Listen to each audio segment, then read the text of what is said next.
இன்னைக்கு நம்ம Iran, Ukraine 2 இடத்துலயும் நடக்கக்கூடிய விஷயங்கள சேர்ந்தே பார்த்துருவோம். ஏன் அப்டின்னா, ஒண்ணுக்கு ஒண்ணு அப்படியே பின்னி பிணைஞ்சு நிக்குது. பிரிச்சு போட விரும்பல. அதுக்கு முன்னாடி நண்பர்கள் எல்லாரும் சப்ஸ்கிரைப் பண்ணுங்க. இதே போல சர்வதேச அரசியல், ராணுவம் இதுல பூரா பிடிப்பா இருக்கக்கூடிய உங்க நண்பர்கள் கூட்டத்துக்கு ஷேர் பண்ணுங்க. அவங்களையும் சப்ஸ்கிரைப் பண்ண சொல்லுங்க.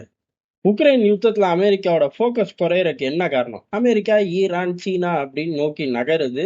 உக்ரைன் யுத்தத்துக்குள்ள முக்கியமான பகுதி ஜாப்பரோசியாவோட தளபதிய அந்த பகுதியை காத்து நின்ன உக்ரைனோட தளபதி.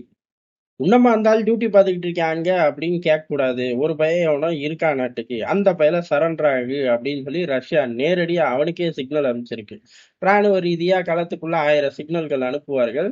அந்த மாதிரி அனுப்பிச்சிருக்கார்கள். காரணம் என்ன அப்படின்னா, கொஞ்ச நேரங்கள்ல நாங்க சுத்தி வளைச்சு டிக்கெட்ட கிழிச்சு குடுத்துருவோம் பாத்துக்க அப்படின்னு சொல்லியிருக்கார்கள். இந்த பக்கம் ஜெலன்ஸ்கி படைகள் அனுப்புறேன், வீரர்கள் அனுப்புறேன், ஆயுதத்த அனுப்புறேன், பயப்படாத அப்படின்னு சொல்லுவாருன்னு எதிர்பார்த்திருப்பார்களாட்டுக்கு. நம்ம எதிர்பார்க்கல, அவங்க எதிர்பார்த்தார்களான்னு தெரியல. அதாவது பேச்சுவார்த்தை ஓடிக்கிட்டு இருக்கு. ஆக்ரோஷமா தாக்க மாட்டேன். நீ சும்மா கண்டுக்காத. இருக்கிற ரிசோர்ஸ வச்சு சமாளி அப்படின்ட்டாராமா. எங்கிட்டு சமாளிக்க? அவரே சார் இந்த பகுதிய உங்களுக்காக நான் பாதுகாக்கிறேன். என்னைய கடந்து போய் மத்த பகுதிய புடிச்சுக்கங்க அப்படின்னு டீல் பேசினா கூட ஆச்சரியப்படுறதுக்கு இல்ல. காரணம் ரஷ்யா 2 பக்கமுமே டீல் அப்படிதான் ஓப்பன் பண்ணுது. களத்துக்குள்ள ஒண்ணு சரண்டர் ஆயிக்கங்க. சரண்டர் ஆகிற நபர்கள் எல்லாருக்குமே மறுவாழ்வு தரப்படும். அந்தந்த பிராந்தியங்களே பாதுகாக்கிற விஷயங்கள்லாம் பார்த்துக்கலாம். அப்படின்னு சொல்லி பல இடங்கள்ல சரண்டர் எடுத்துக்கிட்டு இருக்கார்கள். இது உக்ரைன் யுத்தத்துல புதுவிதமான அப்ரோச். காரணம் நாளாக நாளாக, "ஏய் நீ யார்றா? இங்கேருந்து போன பையதான்டா. என்னமோ புதுசா வானத்துலருந்து குதிச்ச பையன் மாரி பேசிக்கிட்டு இருக்க" அப்படிங்கிற அந்த பிரச்சாரத்த ரஷ்யா எடுத்துட்டு போகுது. உண்மையும் கூட. அமெரிக்கா மாரி பொய் பேசுறானா நம்ம பையன் அப்படின்னு கேட்டா, இல்லையே அவன் உண்மைய தானே சொல்றான் அப்படின்னு ஆயி போயிரும். இந்த வேலை, இந்த சித்து வேலையெல்லாம் அண்ணன் அமெரிக்காவுக்கு தான் தெரியும். அந்த அண்ணன் அமெரிக்கா இப்ப எங்க இருக்காரு? ஒரு 4 நாள் லீவ் வாங்கி தந்தார்ல. அது எதுக்கு? ஜெலன்ஸ்கி மூச்சோடவா?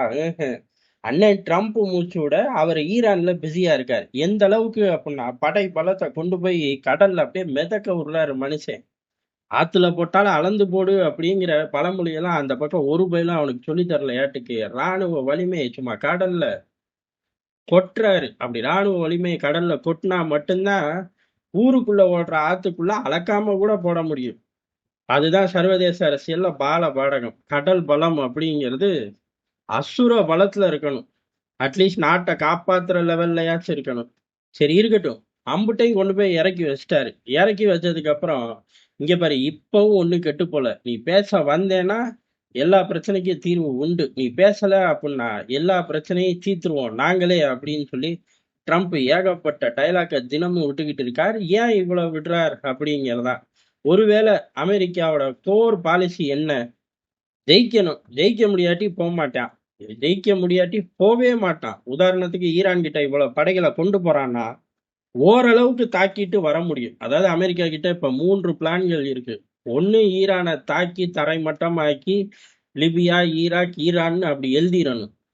2வது அப்படிங்கிறது போன தாட்டி பி பாம்பர்லாம் தூக்கிட்டு போய் ஒரு மைலேஜ் இல்லாம திரும்பிட்டாருயா நல்லவரு அப்படின்னு சொல்லி ஊருக்குள்ள வச்சு செய்றாங்க. யார் நம்ம ஊரான்னு கேட்கக்கூடாது. அவங்க ஊர் அரசியல்லே.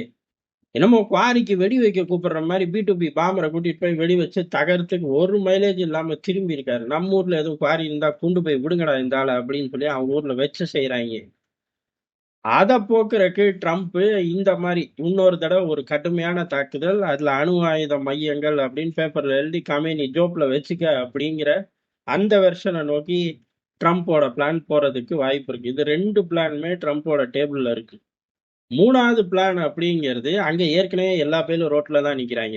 எல்லா பயலும்னு சொல்ல முடியாது. கொஞ்சம் பேர் ரோட்ல நிக்கிறார்கள். கொஞ்சம் பேர் கமேனிய பாதுகாக்க ரோட்ல நிக்கிறார்கள். இந்த மாதிரி ஏகப்பட்ட டிவிஷன். ஆனா வெற்றிகரமா அங்க உள்நாட்டு பிரச்சனைகளை அவர்கள் அடக்கி ஒடுக்குறார்கள். அப்படி அடக்கி ஒடுக்குறனால தான் நான் உன்னைய தாக்குறேன் அப்படின்னு சொல்லி இப்ப ட்ரம்ப் சமீபத்துல பேசிக்கிட்டு இருக்காரு. ஏப்பா உங்க ஊர்லயும் தான் ரோட்லயே நிக்கிறாங்க, சொந்த நாட்டு மக்களை சுடுற அப்படின்னு சொல்லி அப்படின்னு கேட்டா அத காதுலயே வாங்கிக்கிறது இல்ல. சரி மத்த நாடுக கேட்கணும்ல. அடா ஊர் உலகம் பூரா நீ அவன சுடுறான், இவன சுடுறான்னு தானே ஒரு நாட்டு ராணுவத்த அனுப்பிச்ச. உள்ளூர்ல நீ அதை விட கேவலமா பண்ற. உனக்கு அவனுக்கு என்ன வித்தியாசம் அப்படின்னு ஒரு பய கேட்கல. நமக்கு எதுக்கு பெரிய இடத்து பொல்லாப்பு அப்படிங்கிற மாதிரி எல்லா நாடுகளும் உட்கார்ந்து இருக்கு அப்படிங்கறதுதான் யதார்த்தமான உண்மை. நமக்கு பிடிக்குதோ பிடிக்கலையோ உண்மை பொய்ன்னு மாறப் போறது கிடையாது. சரி இருக்கட்டும். அந்த கலவரக்காரர்கள அடக்கி ஒடுக்குறது ஐஆர்ஜிசி தான். உள்ளுக்குள்ள இறங்கி சும்மா பிரிச்சு மேய்றார்கள். ஐஆர்ஜிசி முகாம்கள பூரா தகர்த்து அப்படி தகர்த்து எரியும்போது ஆட்டோமேட்டிக்கா இவர்களுக்கு ஒரு வழி கிடைக்கும். போராட்டக்காரர்களுக்கு ஒரு பெரும் வழி கிடைக்கும். அப்ப கம்பெனி எக்ஸிட் ஆகலாம். ஆனா எந்த அளவுக்கு தகர்த்து எரியணும்? ஒட்டுமொத்தமா டிக்கெட்ட கிழிச்சு கையில குடுத்துறணும். அது முடியுமா? அப்படின்னு 3 பிளான் இப்ப தயார்ல இருக்கு. 3 பிளானுக்கு ட்ரம்ப் இன்னும் சிக்னலே குடுக்கல. ஏன்? அமெரிக்காவோட கோர் ஃபார்முலா. இது 3லயும் வெற்றி பெறணும் அப்படின்னு எடுத்துக்கலாமா? அப்படின்னு கேட்டா சத்தியமா எடுத்துக்கலாம். அதே சமயம் இங்க இருக்கிறது யாரு? நம்ம ஆளு ட்ரம்ப். அவர் என்ன காலந்தோறும் இவனுங்க ஒரு 3 பேப்பர்ல எழுதுறத நான் தொடணுமா? ஏன் நானா ஒரு வெள்ள பேப்பர் எழுதி எழுதி குடுத்தா அத எக்ஸிக்யூட் பண்ண மாட்டாங்களா? அப்படின்னு கூட மனுஷன் நெனச்சுக்கிட்டு இருக்கறக்கு அதிகமான வாய்ப்பு இருக்கு. சொன்னோம்னா ஊரே சத்தியம் பண்ணும். சூட மட்டும் ஏத்த மாட்டாய்ங்க. காரணம் நேத்து தான்ப்பா சூட ஏத்தி சத்தியம் பண்ணேன். அதனால சும்மா சத்தியம் வாங்கிக்க ப்ளீஸ் அப்படின்னு நம்ம ஆட்கள் சொல்லலாம். அங்கிட்டு எங்களுக்கு பழக்கமே இல்லைன்றுவாய்ங்க. ஆனா விஷயம் உண்மைதான்ருவாய்ங்க. அடுத்துதான் நமக்கு வேணுங்கிற முக்கியமான சம்பவமே இருக்கு. அமெரிக்காவோட திட்டம் அப்படிங்கிறது சீனாவ நோக்கி போறதுதான். பெரிய அளவுல ஈரான நோக்கி முழு ஃபோர்ஸ்ல போயி, அதுக்கப்புறம் ஒரு 5 வருஷம், 10 வருஷம் பிரேக் எடுக்கிற மனநிலையில அமெரிக்கா இல்லை அப்படின்னு சொல்லி ஒரு தியரியும் ஓடுது. அந்த கணக்குல கொஞ்சம் உண்மையும் இருக்கு. காரணம் என்ன அப்புட்ன்னா, சீனாவ தொடணும். சீனாவ தொட்டி கொஞ்சம் மடக்கி போட்டே ஆகணும். ட்ரம்புக்கு இப்ப கட்டாயம். காரணம் ஐரோப்பா பூரா அங்க போய் ரவுண்ட் அடிக்கிறாய்ங்க. "டேய் அங்க போனா நாசமா போயிருவடா" அப்படின்னா, உன்கிட்ட இருந்தா மட்டும் ராஜாவா இருக்க போறேனா, போடா டேய் அப்படின்ட்டு கிளம்பி போய்க்கிட்டு இருக்காய்ங்க. அதனால சீனாவ மிக விரைவில் அடிக்கணும். முழு பலத்தையும் ஈரான்ல கொட்டிட்டா ஒரு 4, 5 வருஷம் பிரேக் ஆகும். ஒருவேளை ஈரானுக்குள்ள இறங்கிட்டா அப்படின்னா, அது கணக்கே கிடையாது. எவ்வளவு வருஷம் வேணாலும் ஆகலாம். ஆப்கான்ல போய் தாலிபான்கள அடக்குறேன் அப்படின்னு 10 வருஷம் கழிச்சு 10ஏ நாள்ல தெறிச்சு ஓடி வந்த கூட்டம் தான் இது. ஈரான் அந்த பிராந்தியத்துல அப்பனுக்கெல்லாம் அப்பன். ஒத்த பயலா இருந்து அந்த பிராந்தியத்தையே மிரட்டி எடுக்கக்கூடிய வில்லாதி வில்லனுங்க. அதனால அங்கேயே கூடுதலான நாட்கள் ஆயிருச்சுன்னா, சீன பையன் வளர்ந்துருவானே இத பயன்படுத்தி அப்படிங்கிற ஒரு அச்சம் அமெரிக்கா மத்தியில இருக்கு. இந்த கால்குலேஷன் எல்லாத்துக்கும் பதில் கிடைச்சா, அமெரிக்கா பாஞ்சிரும். அண்டர்லைன் த வேர்ட் அமெரிக்கா பாஞ்சிரும். ஆனா ட்ரம்ப பொறுத்தவரையும் பதில்லாம் நாங்களே போட்டுக்கிறோம். இப்ப என்ன கணக்க மாத்தி மாத்தி சூழ்நிலைக்கு ஏத்தாப்புல போடணும் அப்படின்னு சொல்லி அவரோட தியரிய எக்ஸிக்யூட் பண்ணாருன்னா, எந்த நேரத்திலயும் வெடிச்சத்தம் கேட்கும். உண்மையிலேயே வெடிச்சத்தம் கேட்டுருச்சு. காரணம் என்ன அப்புட்ன்னா, போராட்டம் அப்படிங்கிறது ரொம்ப நாட்களா நடந்துகிட்டு இருக்கு. கொடூரமா நடந்துகிட்டு இருக்கு.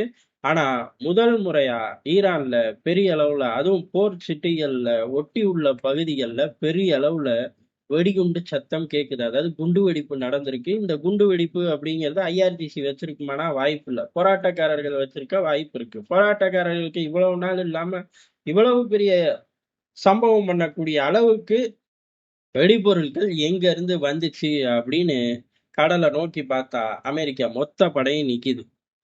அப்ப உள்ளுக்குள்ள ஆட்களை இறங்கிட்டார்கள். அதனால இந்த அக்கப்போரு அப்படிங்கிறது உக்ரைன் யுத்தத்த கூட பெருசா தூக்கி சாப்பிடுற அளவுக்கு மாறலாம். காரணம், அது லைட்டா அப்படி ஆயில் இண்டஸ்ட்ரிய ஒரு ஷேக் பண்ணுச்சு. இது அப்படி கிடையாது. இது மொத்தமாவே முடிச்சு விடுற அளவுக்கு ஒரு ஷேக் பண்றதுக்கு அதிக வாய்ப்பு இருக்கு. எல்லாமே ட்ரம்போட மனநிலைய பொறுத்து தான் இருக்கு. அப்படி வரும்போது விரிவா நம்ம இங்க பார்ப்போம். நண்பர்கள் வழக்கம் போல லைக் பண்ணுங்க, ஷேர் பண்ணுங்க, சப்ஸ்கிரைப் பண்ணுங்க. உங்க நண்பர்களுக்கும் ஷேர் பண்ணி சப்ஸ்கிரைப் பண்ண சொல்லுங்க. அடுத்த வீடியோல ஊரே தங்கத்த பத்தி தான் பேசுது. முடிஞ்சா நம்மளும் தங்கத்த பார்ப்போம். இல்ல வழக்கம் போல நம்ம யுத்த களத்தையே பார்ப்போம்.